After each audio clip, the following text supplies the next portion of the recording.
માત્ર ₹1 ભરીને તમે સ્માર્ટફોન પણ બાય કરી શકો છો. બોટ કંપનીની બ્રાન્ડેડ વોચ તમને મળી જવાની છે માત્ર ₹800 અને તેમાં તમને 2 કલરના બેલ્ટ પણ મળી જવાના છે અને વોરંટી તો ખરા જ.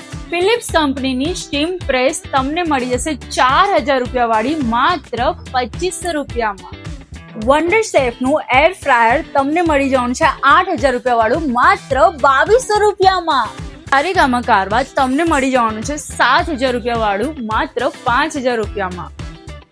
સારેગામા મિની કારવા ₹2500 વાળું તમને મળી જશે માત્ર ₹1500. સેલો કંપનીની ઇલેક્ટ્રિક કેટલ તમને મળી જવાની છે માત્ર ₹500. ઉષા કંપનીનું સિટ્રસ જ્યુસર ₹2400 વાળું તમને મળી જશે માત્ર ₹1000. બજાજ કંપનીની ઇસ્ત્રી તમને મળી જવાની છે માત્ર ₹300. તો પછી રાહ શેની જુઓ છો, આજે જ વિઝિટ કરો કબીર વર્લ્ડ બોપલ. વધારે ઇન્ફોર્મેશન માટે કેપ્શનમાં ડિટેલ આપેલી છે.